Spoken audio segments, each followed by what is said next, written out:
Welcome back to 360 degrees. Supreme court మంగళవారం ఓ చరిత్రాత్మక ruling ఇచ్చింది. ఇన్ని రోజులు రాష్ట్ర ప్రభుత్వాలు గవర్నర్ వ్యవస్థల మధ్య ఉన్న పోరులో ఎవరి అధికారాలేంటనే విషయంపై సందిగ్ధత ఉండగా దానికి దాదాపుగా క్లారిటీ ఇచ్చింది. తమిళనాడు గవర్నర్ రవికి షాక్ ఇచ్చింది. ఆయన పెండింగ్ లో ఉంచిన బిల్లులు క్లియర్ చేసింది. ఇది ఎలా జరిగిందంటే తమిళనాడు అసెంబ్లీ ఆమోదించిన 10 బిల్లుల్ని ఇక్కడి గవర్నర్ ఆమోదముద్ర వేయకుండా పెండింగ్ లో ఉంచారు. ఇది దాదాపు 4 ఏళ్లుగా జరుగుతోంది. దీనిపైనే తమిళనాడులోని డిఎంకే ప్రభుత్వం సుప్రీంకోర్టుకు వెళ్లింది. గవర్నర్ వైఖరిని వివరించింది.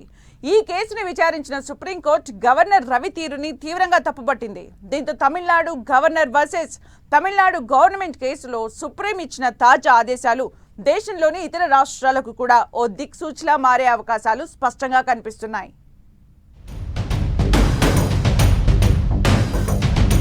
తమిళనాడు గవర్నర్ పై సుప్రీం ర్యాంపేజ్. ఎన్ని ఫైళ్లు ఎన్ని రోజులు ఆపుతారంటూ ఆగ్రహం. తమిళనాడు గవర్నర్ ఆర్ఎన్ రవి కేసులో దేశ అత్యున్నత న్యాయస్థానం సంచలన తీర్పిచ్చింది. ఓ రాష్ట్ర శాసనసభ పంపించిన బిల్లులను ఆమోదించకుండా పక్కన పెట్టే అధికారం గవర్నర్కు లేదని తేల్చి చెప్పింది. అలాంటి వీటో అధికారాలు గవర్నర్కు ఉండబోవని స్పష్టం చేసింది. సుప్రీంకోర్టు న్యాయమూర్తులు justice J B Pardiwala, justice R మహదేవన్తో కూడిన 2 సభ్యుల ధర్మాసనం ఈ మేరకు ఈ తీర్పు ఇచ్చింది.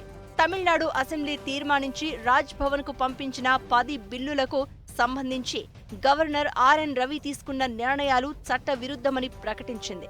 వెంటనే గవర్నర్ పెండింగ్ లో ఉంచిన బిల్స్ క్లియర్ చేస్తూ రూలింగ్ ఇచ్చేసింది.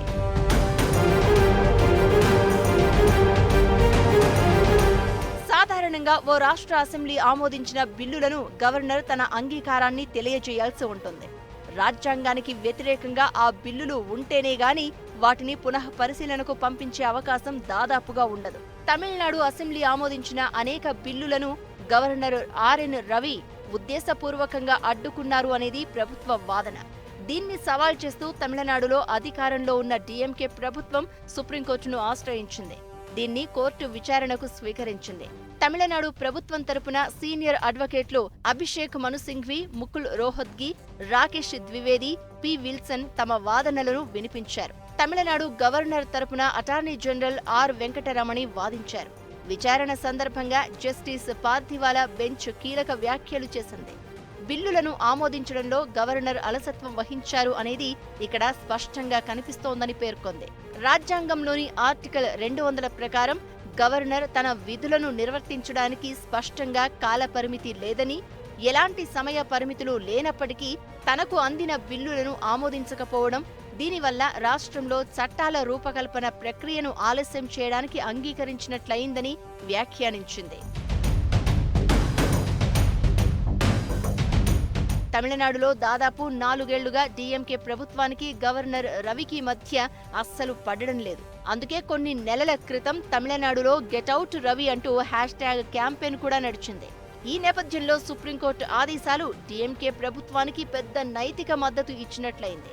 ఇదే విషయాన్ని తమిళనాడు సీఎం స్టాలిన్ కూడా చెప్పారు. సుప్రీంకోర్టు రూలింగ్ అన్ని రాష్ట్రాలకు వర్తిస్తుందని చెప్పారాయన.